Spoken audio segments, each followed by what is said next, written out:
ধর্মীয় ভাব গাম্ভীর্যে রাজধানী সহ সারা দেশে উদযাপিত হচ্ছে পবিত্র ঈদ উল ফিতর। বায়তুল মোকাররমে প্রথম জামাতে মুসলিম উম্মার শান্তি সমৃদ্ধি কামনা। প্রিয়জনের সঙ্গে ঈদ করতে শেষ মুহূর্তেও নারীর টানে বাড়ি ফিরছে মানুষ। বাস ট্রেনে উপচে পড়া ভিড় না থাকায় স্বস্তির ঈদ যাত্রা। ঈদের আগে দেশে রেকর্ড পরিমাণ রেমিটেন্স আমদানি। মার্চের প্রথম ২৭ দিনে এসেছে $২৭৫ কোটি, মজুদ ছাড়িয়েছে ২৫ বিলিয়ন। এবং ৭ মাত্রার বেশি ভূমিকম্পে চট্টগ্রামে মানবিক বিপর্যয়ের শঙ্কা। ৪ লাখ ভবনে ক্ষতির আশঙ্কা।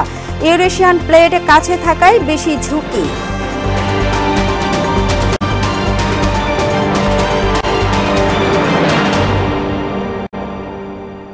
আসসালামু আলাইকুম, ঈদ মুবারক। সবাইকে মোহনা সংবাদে স্বাগত। শুনছিলেন শিরোনাম, সঙ্গে আছি তাবশিরা লিজা। এবার বিস্তারিত। যথাযোগ্য ধর্মীয় ভাব গাম্ভীর্য এবং উৎসব মুখর পরিবেশে রাজধানী সহ সারা দেশে উদযাপিত হচ্ছে পবিত্র ঈদ উল ফিতর। সকাল থেকেই ধর্মপ্রাণ মুসল্লিরা ঈদ জামাতে শরিক হতে বেরিয়ে পড়েন। ইতোমধ্যেই জাতীয় মসজিদ, বায়তুল মোকাররমের ৩টি এবং জাতীয় ঈদগায় ঈদ উল ফিতরের প্রধান জামাত অনুষ্ঠিত হয়েছে। রাষ্ট্রপতি, প্রধান উপদেষ্টা, উপদেষ্টা পরিষদ সহ এতে অংশ নেন দেশি বিদেশি বিশিষ্টজনরা। নামাজ শেষে মুসলিম উম্মার শান্তি সমৃদ্ধি কামনায় বিশেষ মোনাজাত করা হয়।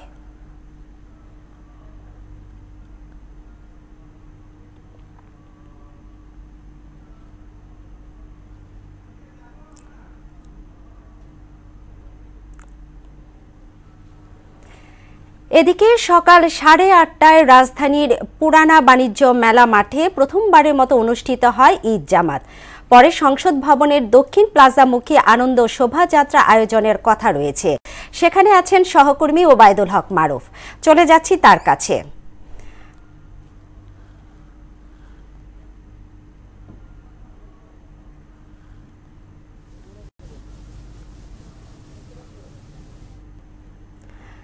দর্শক, এবার রংপুরের ঈদের খবর জানাতে আমাদের সঙ্গে যুক্ত আছেন সহকর্মী শফিউল করিম শফিক। শফিক, আপনাকে ঈদের শুভেচ্ছা। ঈদ উদযাপনে রংপুরবাসীর উৎসাহ উদ্দীপনা কেমন দেখছেন আমাদের জানাবেন।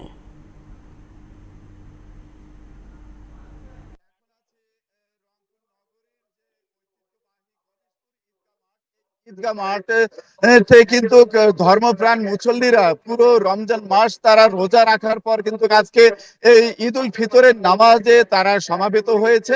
এবং আপনাকে যদি বলি, রংপুর জেলায় কিন্তু প্রায় 1450 ঈদগাহ মাঠে কিন্তু একই সঙ্গে ঈদের জামাত অনুষ্ঠিত হয়েছে। এখানে এই যে রংপুরের যে ঐতিহ্যবাহী রংপুর নগরীর যে ঈদগাহ মাঠ, সেখানে কিন্তু ধর্মপ্রাণ মুসল্লিরা পুরো মাস রোজা রাখার পর তারা কিন্তু এই ঈদের মাঠে তারা সমাবেত হয়েছে। এবং রংপুরের যে প্রধান জামাত কালেক্টরি ঈদগাহ মাঠ, সেখানে কিন্তু বিভাগীয় কমিশনার, ডিআইজি, জেলা প্রশাসক সহ প্রশাসন এবং সুধীজন এবং জনপ্রতিনিধি যারা সাবেক ছিল তারা কিন্তু এই জামাতে সমাবেত হয়েছে। আরেকটি বিষয় বলে রাখি যে আইন শৃঙ্খলা রক্ষাকারী বাহিনীরা কিন্তু 4 স্তরে ঢেকে রেখেছে, এই প্রত্যেকটি নজরদারিতে রেখেছে প্রত্যেকটি ঈদগাহ মাঠে। আরেকটি বিষয় বলে রাখি যে এই যে পুরো রমজান মাস ধর্মপ্রাণ যারা মুসল্লি আছে তারা কিন্তু এই রোজা রাখার পর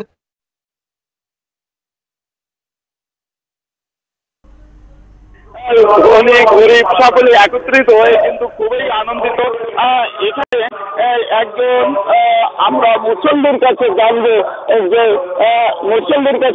যে আপনি অনুভূতিটা এই ঈদের জামাতে আপনার অনুভূতিটা কি, কেমন লাগছে? তো আমরা একসঙ্গে মুহূর্তে আয়োজন করছে, তার জন্য ভালো লাগছে। সবার সঙ্গে নামাজ পড়ার একটা সুযোগ পেয়েছি, তার জন্য ভালো। আমার পক্ষ থেকে সবাইকে ঈদ মোবারক। পাশেই আর একজন ধর্মপ্রাণ মুসল্লি আছে, তার কাছে আমরা জানবো যে এই যে ধর্মবর্ণ। হ্যাঁ, গতবারের থেকে এবার আমরা অনেকে একত্রিত হয়েছি আন্দোলন শেষে। এখন আমরা সবাই একত্রিত ভাবে দলবদ্ধ ভাবে একসঙ্গে ঈদের জামাত আদায় করতেছি, এটাতে আসলে আমরা সবাই এখন খুব খুশিতেই আছি। ধন্যবাদ। এতক্ষণ কিন্তু আপনি শুনলেন এই যে ধর্মপ্রাণ মুসল্লিরা ধর্ম বর্ণ নির্বিশেষে তারা কিন্তু এই ঈদের জামাতে সমাবেত হয়েছে এবং তারা নন্দিত ওই ভাবেই তারা কিন্তু এই ঈদের জামাতে আসছে এবং তারা কিন্তু প্রত্যেকেই খুশি। মহান রাব্বুল আলামিনের কাছে তারা তাদের মনের ইচ্ছা পূরণ করার জন্য তারা কিন্তু মোনাজাতে আসবে। এই ছিল রংপুর থেকে 1450 ঈদগাহ যে ঈদের জামাত অনুষ্ঠিত হবে তার সর্বশেষ তথ্য। লিজা। জি শফিক, আপনাকে ধন্যবাদ। পরিবার পরিজনের সঙ্গে ঈদ করতে গত 2 দিনে 41 লাখ মানুষ রাজধানী ঢাকা ছেড়েছেন। মোবাইল অপারেটরের কোম্পানিগুলোর দেয়া সিম মোবিলিটির হিসাবে এ তথ্য জানা গেছে। এদিকে শেষ মুহূর্তেও ঢাকা ছাড়ছেন অনেকে। বাস ট্রেনে যাত্রীর চাপ বাড়লেও এবার অনেকটা স্বস্তিতে বাড়ি ফিরতে পারছেন ঘরমুখো মানুষ।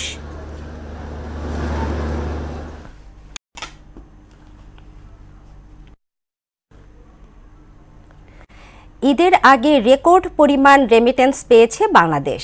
এর মধ্যে মার্চের প্রথম 27 দিনে এসেছে $275 কোটি। একক মাসে এত বেশি প্রবাসী আয় আগে কখনো দেখা যায়নি।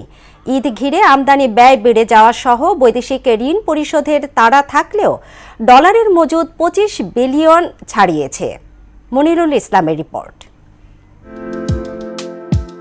বছর জুড়েই ডলার বাজারে ছিল অস্থিরতা। বৈশ্বিক সংকটের পাশাপাশি দেশের রাজনৈতিক অঙ্গনে অস্থিরতা সহ নানান কারণে ডলারের দাম ঘোরাফেরা করতে থাকে 120 থেকে 30-এর মধ্যে। IMF এর ঋণ শর্ত প্রতিপালনে নিম্ন প্রবৃদ্ধিতে ঢুকছিল রিজার্ভ, মূল্যস্ফীতিও ছিল ডাবল ডিজিটে। এমন পরিস্থিতিতে বড়সড় সুখবর আসে প্রবাসী আয়ে। 27 মার্চ পর্যন্ত শুধু রেমিটেন্সই এসেছে $275 কোটি। একক মাসে এত বেশি ডলার আগে কখনোই আসেনি। এর আগে গেল বছরের ডিসেম্বরে সর্বোচ্চ প্রবাসী আয় আসে $264 কোটি। অর্থনীতিবিদরা বলছেন রেমিটেন্স প্রবাহে ওইভাবে সংকট না হলেও আমদানি রপ্তানির ভারসাম্যে রয়েছে বিশাল হেরফের। আবার IMF এর শর্ত প্রতিপালনের চ্যালেঞ্জ তো রয়েছেই। রেমিটেন্সের যে প্রবাহ সেটা আমাদের যতটুকু আশা ছিল প্রত্যাশার চাইতে বেশি আসছে, কিন্তু একটা বড় সমস্যা হচ্ছে কি যে আমাদের আমদানি ব্যয় তো মেটাতে হচ্ছে।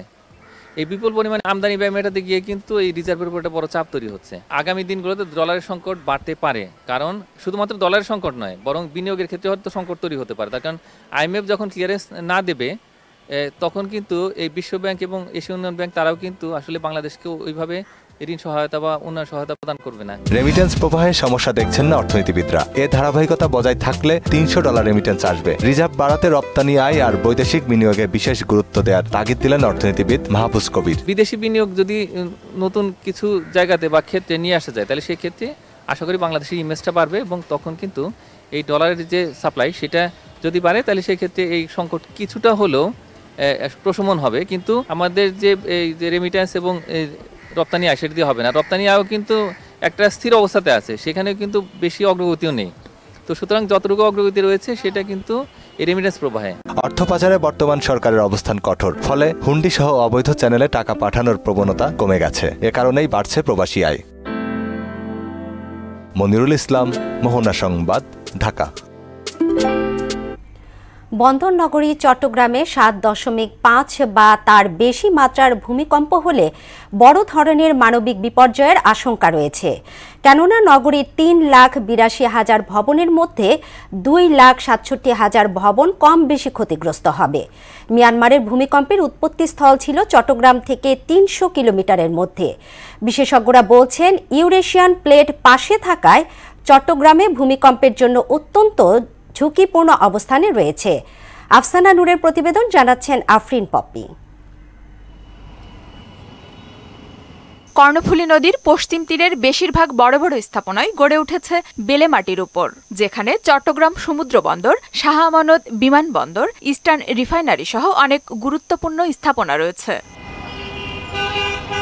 বিশেষজ্ঞরা বলছেন নিচের তলাগুলোতে বাণিজ্যিক ও উপরের দিকে আবাসিক সুবিধা রেখে গড়ে তোলা ভবনগুলো ঝুঁকিপূর্ণ অবস্থায় রয়েছে। আগামী দিনে বাংলাদেশ জাতীয় বিল্ডিং কোড 1993 অনুসরণ করে ভবন নির্মাণের পরামর্শ তাদের। বাংলাদেশ ন্যাশনাল যে বিল্ডিং কোড রয়েছে সেই কোড মেনে কিন্তু অধিকাংশ বিল্ডিংয়ে করা হচ্ছে না।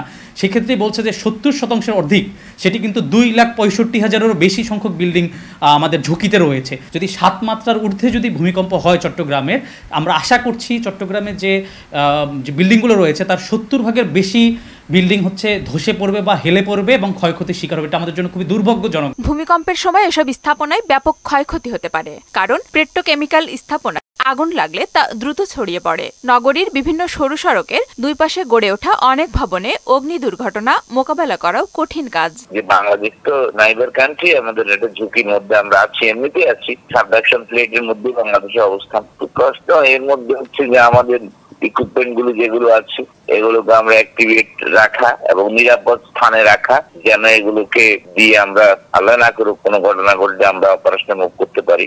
এ বিষয়ে জানতে চট্টগ্রাম উন্নয়ন কর্তৃপক্ষের প্রধান প্রকৌশলী কাজী হাসান বিন শামসকে মুঠোফোনে একাধিকবার কল করা হলেও কোনো বক্তব্য পাওয়া যায়নি। আফরিন পপি, মোহনা সংবাদ। সংবাদের এই পর্যায়ে নিচ্ছে একটা বিরতি, ফিরছি যখন আরও থাকছে। ধ্বংসযজ্ঞের মধ্যেও গাজাবাসীর ঈদ আনন্দ, শিশুদের জন্য নানা আয়োজন, গাজায় থেমে নেই ইসরায়েলি আগ্রাসন। এবং হায়দ্রাবাদকে 7 উইকেটে হারিয়ে আইপিএল এর টানা দ্বিতীয় জয় তুলে নিল দিল্লি, ম্যাচ সেরা জিসান আনসারি।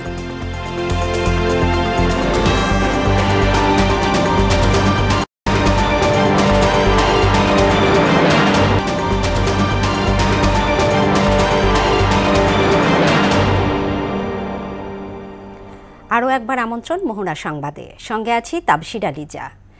দেশের বাইরের খবর। ধ্বংসযজ্ঞের মধ্যেও গাজাবাসীর মধ্যে ছড়িয়ে পড়েছে ঈদ আনন্দ। উৎসবকে রাঙিয়ে তুলতে রাখা হয় নানা আয়োজন। শিশুরাও পিছিয়ে ছিল না ঈদ উদযাপন থেকে। তবে এর মাঝেই গাজায় থেমে নেই হত্যাযজ্ঞ। ইসরায়েলি হামলা গাজাবাসীর ঈদ আনন্দকে অনেকটা ম্লান করে দিয়েছে। ফিলিস্তিনিদের ঈদ পালনের খবর জানাচ্ছেন কাজী শাহরিন। সৌদি আরব সহ বিশ্বের বিভিন্ন দেশে আজ পালিত হচ্ছে পবিত্র ঈদ উল ফিতর। ঈদের জামাত আদায় করে মুসলিমরা একে অপরের সাথে কোলাকুলি করে ভাগাভাগি করে নিচ্ছেন ঈদের শুভেচ্ছা। আরব বিশ্বের নানা দেশে বাহারি খাবারের পসরা সাজিয়ে উদযাপন করছে ঈদ, যেখানে বয়ে চলেছে ঈদের আনন্দ বাতাস। তবে ঠিক উল্টো চিত্র দেখা যায় ফিলিস্তিনে। ইসরায়েলি বর্বরতায় এ নিয়ে দ্বিতীয়বারের মতো যুদ্ধবিধ্বস্ত গাজায় ঈদ পালন করছে ফিলিস্তিনিরা, যেখানে নেই বিলাসবহুল মসজিদ, ফলে ধ্বংসস্তূপ ও খোলা আকাশের নিচেই মুসল্লিরা আদায় করছেন ঈদের নামাজ। অন্যান্য দেশে খাবারের পসরা সাজলেও গাজাবাসীর নসিবে নেই বাহারি খাবার। ইসরায়েলি দখলদার ত্রাণ আটকে রাখার ফলে খাদ্য সংকট দেখা দিয়েছে সেখানে। তবুও ফিলিস্তিনি মায়েদের দমিয়ে রাখতে পারেনি ইসরায়েলিরা। হাতের কাছে যা আছে ততটুকু দিয়েই নিজ সন্তানদের জন্য কিছু মুখরোচক খাবার বানাতে ব্যস্ত ফিলিস্তিনের মায়েরা। বাচ্চাদের মনে ইসরায়েলি বর্বরতার ভয় ভুলাতেই এ প্রচেষ্টা তাদের। কারণ আগে যেখানে ঈদ আসলে বাচ্চারা আনন্দে মেতে উঠত, এখন বাহিরে গিয়ে খেলতেও বুক কেঁপে ওঠে তাদের। আশা করেছিলাম যে এই দুঃস্বপ্নের অবসান হবে। আমাদের বাচ্চারা ভয়ে ঘুমাচ্ছে, এমনকি ঈদের দিনও তারা বাইরে খেলতে বা দোলনায় চড়তে ভয় পাচ্ছে। তারা বলছে, আমরা চাই না এই হামলায় আমরা মারা যাই। অনেকে আবার বলছেন ঈদ পালন করার মতো আনন্দ নেই তাদের মনে। রক্ত, বর্বরতা, আত্মীয় হারানোর বেদনা যেন ঈদ আনন্দকে গ্রাস করে ফেলেছে। আমাদের কোনো ঈদ নেই। যারা মারা গেছে তাদের রক্তের উপর, কাফন পরা শিশুদের উপর আমরা কিভাবে ঈদ উদযাপন করব? সবার জীবনে ঈদ এলেও আমাদের জীবনে ঈদ নেই। গাজার জীবন যন্ত্রণাদায়ক। ঈদ বা রমজানের আনন্দ নেই এখানে। শিশু বা বয়স্কদের জন্যও আনন্দ নেই। উদযাপন করার জন্য মানুষের জন্য কোনো উপহার নেই। এখানের মানুষ পাথর হয়ে গিয়েছে। এখানেই শেষ নয়, ইসরায়েলিরা ঈদের দিনেও হামলা বন্ধ করে রাখেনি। আরব বিশ্বে ঈদের আনন্দ বয়ে গেলেও গাজায় নেমে এসেছে শোকের মাতম। ইসরায়েলি হামলায় 5 শিশুসহ 26 জন মারা গেছে। গাজাবাসীদের চোখে এখন একটাই স্বপ্ন, কবে বন্ধ হবে এ বর্বরতা? কবে তারা আগের মতো ঈদ উদযাপন করবে নির্ভয় ও আনন্দে? কাজী শাহরিন, মোহনা সংবাদ। খেলার খবর। ক্রিকেট। সানরাইজার্স হায়দ্রাবাদকে 7 উইকেটে হারিয়ে আইপিএলে টানা দ্বিতীয় জয় তুলে নিল দিল্লি ক্যাপিটালস। বিশাখাপত্তনমে টস জিতে আগে ব্যাট করতে নামা মিচেল স্টার্কের বোলিং তোপে হায়দ্রাবাদ 18 ওভার 4 বলে সবকটি উইকেট হারিয়ে 163 রান তুলতে সক্ষম হয়। দলের হয়ে সর্বোচ্চ 74 রান করেন আঙ্কিত ভার্মা। স্টার্ক নেন 5 উইকেট। জবাবে ব্যাট করতে নেমে ফ্লাভ ডু প্লেসিসের 50 রানের উপর ভর করে 24 বল হাতে রেখেই জয় তুলে নেয় দিল্লি। এছাড়া দিল্লির হয়ে জেক ফ্রেসার 38 এবং অভিষেক পুরাল 34 রানে অপরাজিত থাকেন। হায়দ্রাবাদের হয়ে জিসান আনসারি 3 উইকেট নিয়েছেন। দর্শক, শেষ করব মোহনা সংবাদ, তবে যাবার আগে শিরোনামগুলো আরও একবার।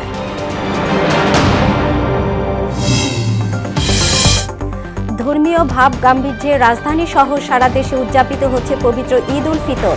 বাইতুল মোকাররমে প্রথম জামাতে মুসলিম উম্মার শান্তি সমৃদ্ধি কামনা। প্রিয়জনের সঙ্গে ঈদ করতে শেষ মুহূর্তেও নারীর টানে বাড়ি ফিরছে মানুষ। বাস ট্রেনে উপচে পড়া ভিড় না থাকায় স্বস্তির ঈদ যাত্রা।